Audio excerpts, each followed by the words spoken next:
Hello, this is Mark Baker here with Dwellings Direct and BuyingPalmBeachHomes.com. Today I'm doing a market report for the Isles in Wellington, Florida. The first thing we're going to want to take a look at is the current market.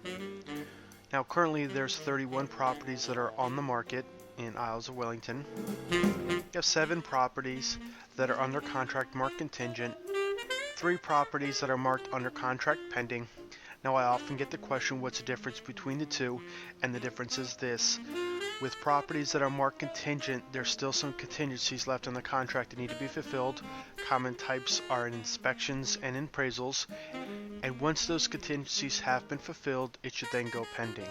So pending is a little further along in the sales process. So at the end of the day, that leaves 21 properties that are currently available to be purchased in Isles at Wellington. Now, of those 21 properties that are available, 13 properties are traditional sales. You have 7 properties that are short sales, and there is 1 bank or corporate owned property. I was in a bank foreclosure a couple weeks in this development. They priced it pretty aggressively, and the bank had done a bunch of work in the property. It showed absolutely beautiful, and it was gone within about a week and a half. In my opinion, it probably went for full price or a little bit above. It was a nice home with no rear neighbors that was pretty much in moving condition. And there is 1 relocation company that's selling one in there right now. So let's talk about prices now. On the low end, we have $219,000 for a 3-bedroom, 2-bath home with $1,625 under air. Now this community is a little different than some of the other communities you see me do market reports on, in that the homes in this community are a little bit smaller than normal.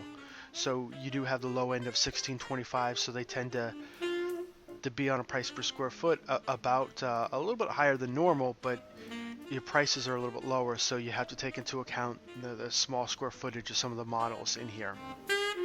And then that leads us to the high end of the market in there for $584,000 for 5 bedrooms, 3 baths with a little over 3,400 square feet, and then the biggest model taps out at a little bit over 4,000 square feet.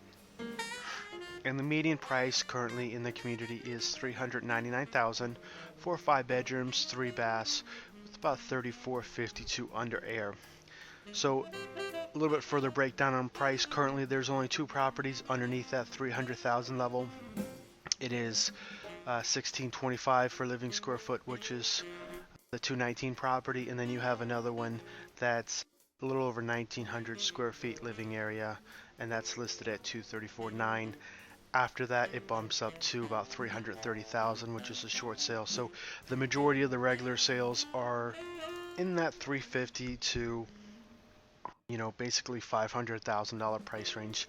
There you have the majority of the homes priced at in there. Let's take a look at the sold properties. Now this is in the last 3 months or 90 days. 5 properties have sold, and the average size was 5 bedrooms, 3 baths with a little over 3,200 living square feet. And then the average sales price per square foot was $114 per square foot. And if you've watched some of my market reports on other communities, it depends on the community as far as the average price per square foot. This one's a little more established. Some of the homes came online well before the market top, so this neighborhood is definitely more stable than some of the other communities that were built later along in the cycle. So here you see a little bit higher price per square foot, as you would expect with this many regular sellers in the market. And then the average days on market was 133. Hope you enjoyed this market report for the Isles at Wellington. If you're thinking about buying or selling a home in this community, you can contact me at 561-290-9376, or you can visit me on the web at BuyingPalmBeachHomes.com. Thanks a lot for watching. Have a great day.